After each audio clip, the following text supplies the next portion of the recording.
reportedly, according to Fabrizio Hawkins, not involved whatsoever on the match sheet. We know that factually. But he then went on to say that the PSG wingers are on their way out, and I quote, Liverpool still want to recruit both players. Discussions will continue next week, which of course is today. The Barcola one has been obvious. Since the minute Liverpool were linked to him, it's been Liverpool want Bradley Barcola. Can they make it happen, essentially? The 150M Mbaye one's been slightly more, interesting, intriguing in terms of a link, because it seemed to come out of nowhere. I wasn't sure whether Liverpool were using that as a bit of a tool, maybe a bit of leverage, maybe a bit of a way to sort of kick PSG into gear surrounding the Barcola one, because then it went quiet for like days on end. But now all of a sudden, in sort of the past 48, 24 hours, it looks as though we are still attentive and keen on making both deals happen. Fabrizio Romano has spoken extensively about Liverpool wanting two wingers, not just one. He then this morning went onto Twitter, as he always does. 150M Mbaye can also leave Paris Saint-Germain soon, with talks taking place. Liverpool spoke to his agent Mendes, and Mbaye likes the LFC project, but the valuation made by PSG is currently deemed as too high. No details on what that valuation is on that particular tweet. But Liverpool are going to have to spend a lot of money to get both of these players. Barcola alone is a king's ransom.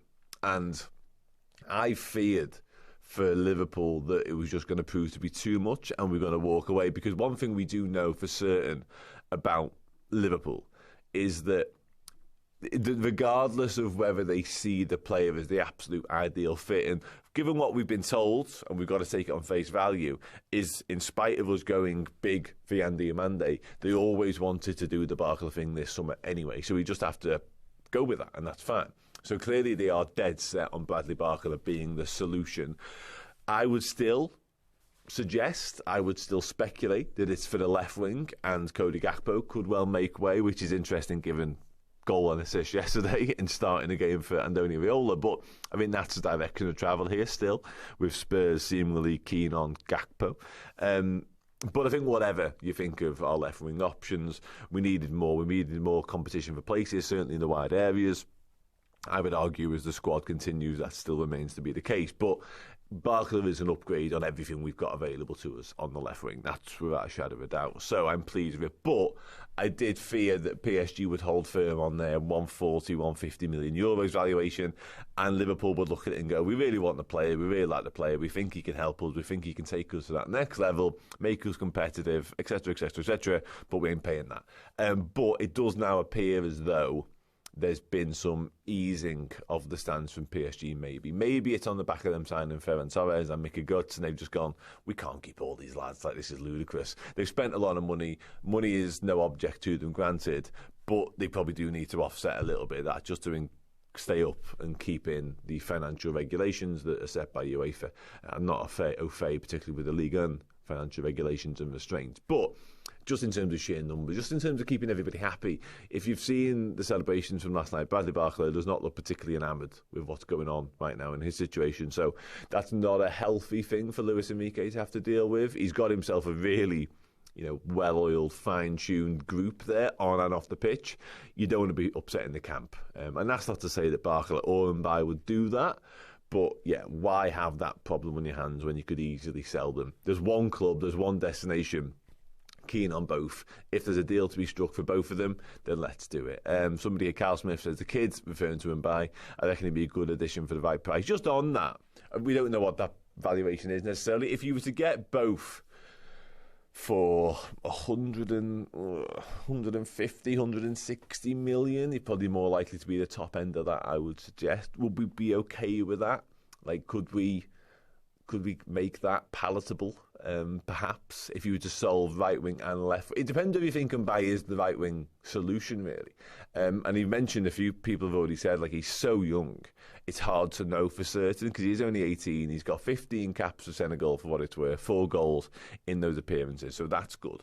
In terms of last season for PSG, 24 appearances, he amassed 998 minutes in that time, 3 goals, 2 assists. So on one hand, you look at it and go, well, he's playing 24 times for an absolute force, a dominant PSG side, that, of course, made it back-to-back Champions League. He made 4 appearances in the Champions League, for what it's worth, only accumulated 100 minutes in those, so not far from a key feature and a key figure in that competition. But I suppose even to be getting any minutes in that front line means that you've got to be some talent. So that is good and significant, but the numbers don't jump off the page and say you've got to sign this lad. Like Liverpool have got a proven track record of signing lads youngish who are ready to go to the next level, but the level they're at has always been higher than 5 goal contributions in 31 appearances or comps. Like that's low, really low.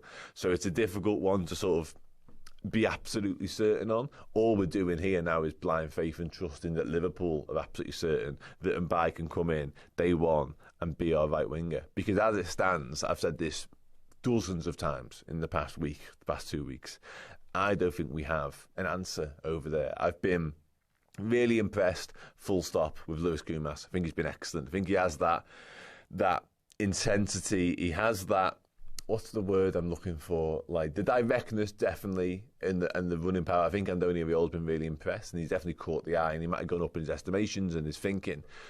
But I know there are some fans that aren't optimistic. Right, okay, so Leeds were top, 99% were optimistic about their season, but Liverpool were bottom.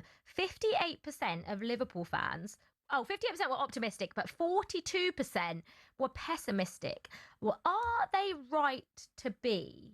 We'll get your thoughts on that in a second, Kwaku. Ryan Bromelo, TalkSport commentator, reporter, and Liverpool fan, joins us on the show now. Ryan, thanks so much for coming on. Just first of all, are you in the 58% that are optimistic or the 42% that are pessimistic about this season? I'd say, Liv, I'm quietly optimistic about Liverpool, to be honest with you. I mean, they've got a new manager in tow, which I think a lot of supporters were crying out for, given they felt that Slot's football was quite uninspiring towards the back end of the last campaign. They've spent a ton of money in the transfer window last year, and they have done, and they're likely to as well this year. So I think there's a lot of hysteria. I also seen Adrian Durham saying that he didn't think that Liverpool would be in the top 7 this year. I mean, I looked at last season, I think we lost 9 out of 12 games, and we still managed 5th. I mean, I don't know where he's got that from. Okay, so when you look at this season, then are you? Because obviously, I think, like you mentioned, Iraola, I think is a perfect fit for a club like Liverpool and the way that Liverpool fans want their team to play football. Obviously, when he was at Bournemouth, he did go on a 10-15 game winless run. Obviously, you can't do that, and it actually took a little while for the Bournemouth players to get on board with his ideas. Are you worried about that happening at Liverpool? I wouldn't say so, no. I think in terms of what we've seen in pre-season, he's slowly started to build that intensity within the team. I think the big concern is obviously, and it's been mentioned time and time again on every podcast that you listen to at the moment, is around squad depth and that midfield area. And he's asking his players like Szoboszlai and Gravenberch to do an awful lot of running. And there's going to be a lot of space between the midfield and the centre-backs. So that is a concern in terms of the intensity that there's going to be. I expect there's going to be an absolute shot in intensity compared to what it was last season. But I'm not too concerned about that, because I think he will take a fairly pragmatic approach. He's not going to, I don't think they'll go full pelt from the first minute. Yeah. They're gonna ease into the season, I think. And you'll see intensity for maybe 60, 75 minutes of games. And if Liverpool are at the best, we saw it. If you think about throwback to 2012-13, 13-14 season, where you had Luis Suarez and Daniel Sturridge and that SAS combo, they blew teams away within the first 20 minutes. Yeah. And under Klopp as well, there was a real sense that he did that. So I think from a Liverpool perspective, if they're at the races, they could be 2-3-0 up by the time they start to wade in intensity towards the back end of the game. So I'm not particularly concerned on that front. I just think it's a long old season and there are a couple of bodies short at the moment. And I never try and judge a club before the transfer window's over, but they're leaving it nicely close, aren't they? You mentioned Ryan. Nice to see you, by the way, mate. Long time no see. Nice to see you, mate. Those atrocious dance moves. Ryan, by the way, lambasted me at the beginning of last season when I questioned Liverpool, and I said that Liverpool weren't looking too sharp, even though they were winning games in questionable manners. Ryan said, "How dare I question the current champions?" And I think I was proved right in that one. But we'll forget about that. We'll part that one. We can all be wise before the event, mate. But in terms of that, 2 names, 1 boardroom, and a transfer window that refuses to slow down. Liverpool aren't just chasing a winger this summer, they're building a pipeline. And as of this week, 2 separate deals are starting to move on the same clock. This is where Bradley Barcola and Ibrahim Mbaye stand right now. Let's start with what's actually changed on the ground, because plenty has. Liverpool's recruitment staff have shifted from background monitoring to active engagement on both fronts. That's the key distinction this week. This isn't scouting anymore, it's negotiation. On Barcola, contact with representatives has moved past the exploratory stage. Liverpool have made clear they see him as a starter, not a squad rotation option, and that positioning matters because it's shaped how the conversation with the player's side has gone. On Mbaye, the picture is different but the direction is the same, forward momentum. He's younger, the valuation is smaller, but the interest from Liverpool is just as concrete. Sources close to the process describe internal excitement about pairing a ready-made wide threat with a developing one, building for now and building for later, in the same window. Neither deal is signed, let's be precise about that. But both have crossed the threshold from interest to active work. Here's what I'm told, and I'll separate the two situations clearly because people are already merging them into one story, they're not the same story. Barcola. Full agreement on personal terms is not yet in place, but the framework, salary structure, contract length, add-ons, has been discussed directly. That's a meaningful step. When a move gets to the framework stage, it's no longer speculative. It's mechanical. The remaining work is club to club, not player to club. Mbaye. This one is earlier in its life cycle, but faster in its tempo. Liverpool have prioritized speed here precisely because competition exists elsewhere in Europe. My understanding is a proposal has already been floated informally, testing the waters before a formal bid lands.